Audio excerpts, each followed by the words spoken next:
નમસ્કાર, weather analysis સાથે હું છું પાયલ ને ગુજરાતમાં ફરી એકવાર વરસાદનો એક નવો રાઉન્ડ આજથી શરૂ થવાનો છે। વહેલી સવારથી તમને વાદળછાયું વાતાવરણ દેખાતું હશે, થોડી ઠંડીનો અનુભવ થતો હશે। ગઈકાલ રાતથી જ તાપમાન ઓછું થઈ રહ્યું છે।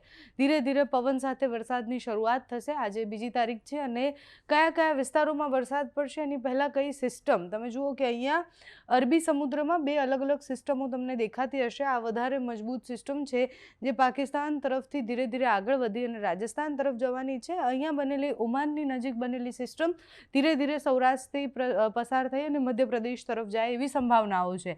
એટલે આ જે સિસ્ટમ છે એ ખૂબ મજબૂત સિસ્ટમ છે અને ધીરે ધીરે જ્યારે આગળ વધશે ત્યારે ગુજરાતના મોટાભાગના વિસ્તારોને સૌથી વધારે અસર કરશે। અને એમાં પણ ગુજરાતના કયા વિસ્તારોને અસર કરશે તો કચ્છ અને સૌરાષ્ટ્રને સૌથી વધારે અસર કરે આ સિસ્ટમ એવું લાગી રહ્યું છે। સાંજ સુધીમાં તમે જુઓ કે આખા કચ્છમાં ભયંકર વરસાદ દેખાઈ રહ્યો છે। સાંજે 7 વાગ્યાની આસપાસ કચ્છમાં મોટાભાગના વિસ્તારોમાં એકદમ વધારે વરસાદ ભારે પવન સાથે ગાજવીજ સાથે પડે એવી સંભાવના છે। આ ગ્રીન કલર છે એ ભારે વરસાદ સૂચવે છે। સાથે જ આ દેવભૂમિ દ્વારકાથી લઈને વેરાવળવાળો જે દરિયાકાંઠાનો પટ્ટો છે ત્યાં વરસાદ પડવાની સંભાવનાઓ છે।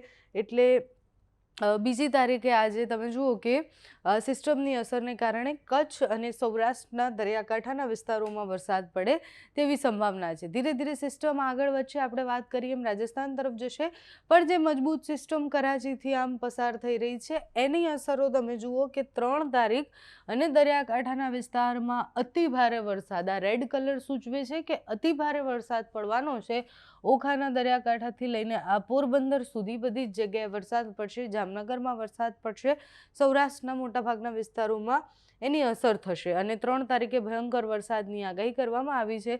ધીરે ધીરે સિસ્ટમ પણ આગળ વધી જશે, પછી વેરાવળથી લઈને આ બાજુ દરિયાકાંઠાના વિસ્તારમાં અને ટ્રફની અસર રાજસ્થાન સુધી જાય છે, એટલે અમદાવાદ, વડોદરા અને એ બધા મધ્ય ગુજરાતના વિસ્તારોને પણ એની અસર થશે।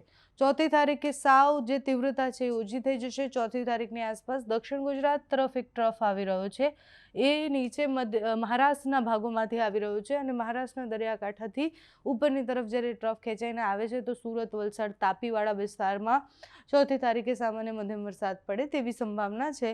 બાકી આખા ગુજરાતમાં બીજી અને 3જી તારીખે સૌથી વધારે વરસાદની આગાહી છે। 3જી તારીખે દરિયાકાંઠાના વિસ્તારોમાં ભારે પવન સાથે અતિભારે વરસાદ પડશે। વરસાદનો આ રાઉન્ડ પૂર્ણ થયા પછી એપ્રિલ એન્ડમાં એક રાઉન્ડ આવવાનો છે। અત્યારે બીજી અને 3જી તારીખે જે વરસાદ પડવાનો છે એમાં કચ્છ અને સૌરાષ્ટ્રના દરિયાકાંઠાના વિસ્તારોએ સૌથી વધારે સાવધાન રહેવાનું છે।